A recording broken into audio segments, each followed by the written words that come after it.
So now we go first through the self-assessment. The self-assessment summary, which is in behind of the book in the appendix area. After filling in the modified Oswestry Low Pain questionnaire, you can do the following tests, like Marianne is going to show us. So the bilateral side bridge. So to assess this one, it's good if you have a mat to lie on it, it's more comfortable.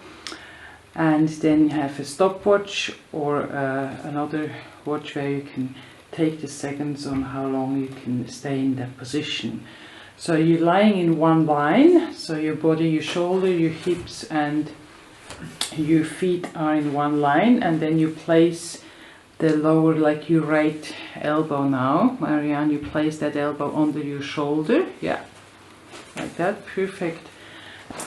Good, and then you come up in one line, so you push yourself up, yeah.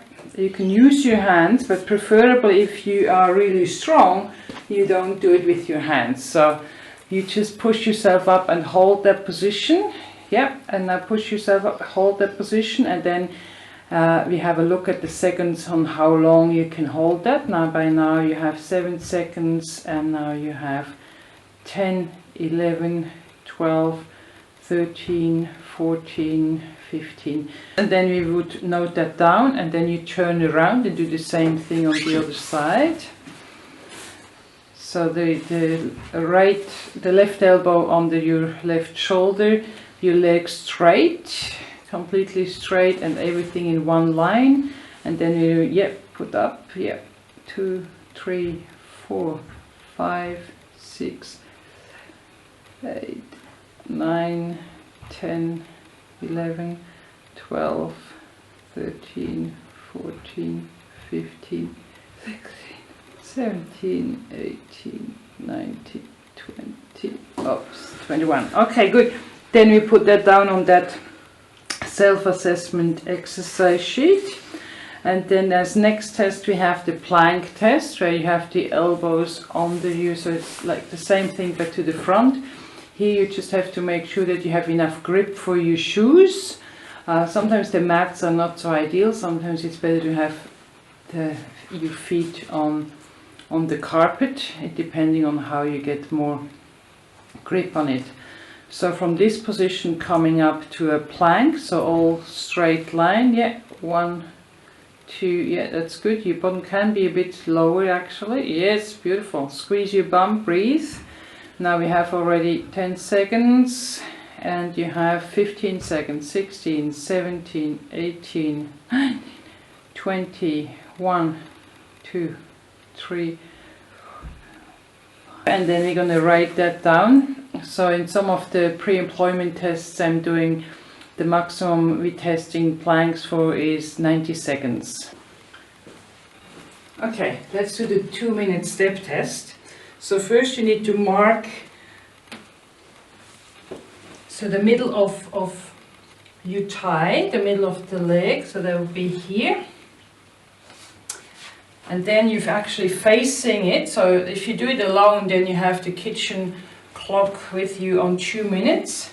And then you don't stand too close, but also not too far away. So don't stand too close that you hit the wall with your knees, but you won't be close enough that you know which level you have to lift your knees.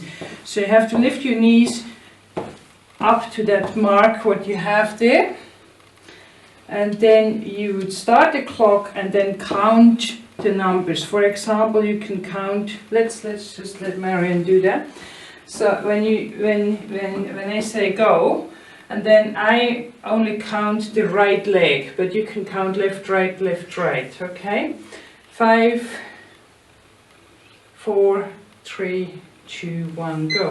1, 2, 3, 4, 5, 6, 7, 8, 9, 10, 11, 12, 13, 14, 15, 16. You can stop now. So you just count as many steps as you can do in those 2 minutes until your alarm clock on the kitchen clock goes off. And then you write that down. Just write down on that summary sheet as well, on if you just counted 1 or if you counted the left and the right. Okay? Good. Okay, as next we're testing flexibility. So you're going to see how you can reach your toes. So you want to wiggle forward onto your chair you're sitting on, and you have one leg completely straight, so your knee is straight out, the other one can be bent, and then you gently lean forward and see if your right hand can actually touch your toes. No, it can't. Okay, then you have a ruler by your side.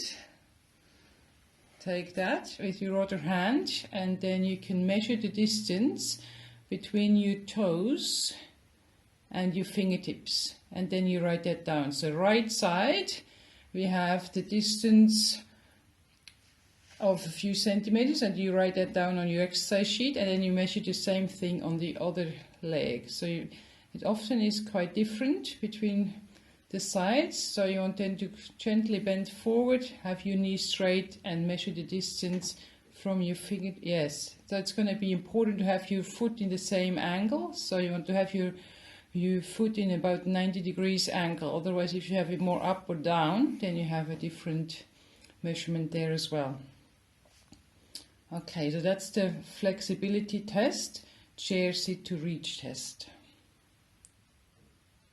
Okay, as next we have the 30 seconds chair test, or 30 seconds sit to stand test. So it's about the number you can stand up completely in 30 seconds from sitting on the chair. So you're going to cross your arms. You can wiggle a bit forward on the chair, so it's easy to stand up. And then we're going to time the 30 seconds. And when I say go, you're going to stand up completely. So you want to try first, standing up completely.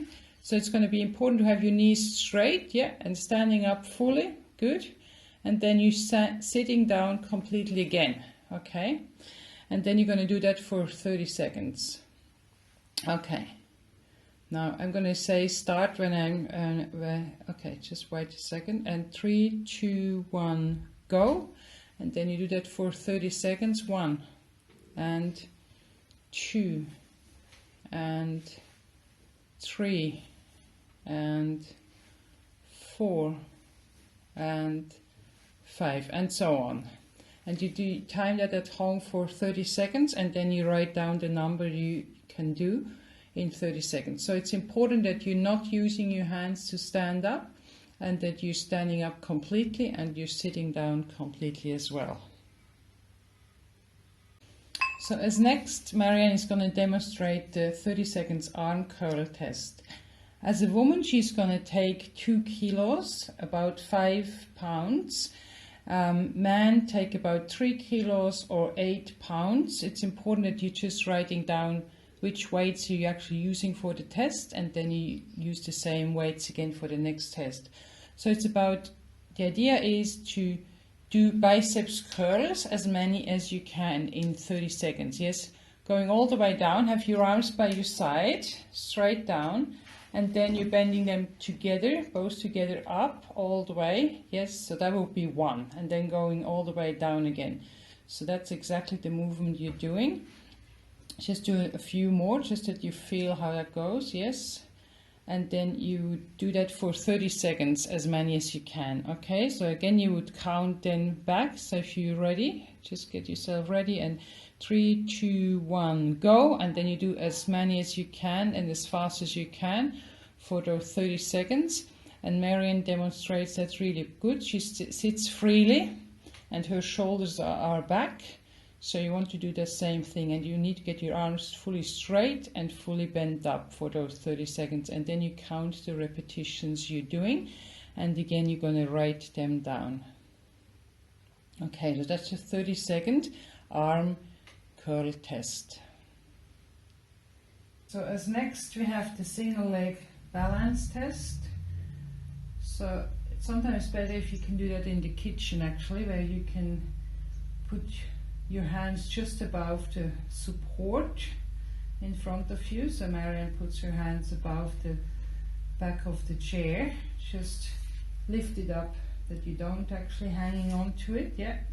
and then you're going to time how long you can stand on one leg with open eyes as a start. So you shift your weight to one leg, and then we're going to count the seconds. 3, 4, 5, 6, 7, 8, 9, 10. So if you can reach 30 seconds on one leg easily like that, and the same thing on the other side. So let's assume you had the 30 seconds and the legs don't touch each other, so that's going to be important as well, that you're not supporting the other leg with touching it. You're looking straight forward, fixing something on the wall or somewhere, then it's easier to stand upright like that. So if you're struggling, then that's your level. So you're writing down the seconds you can do on the left leg and the seconds you can do on the right leg.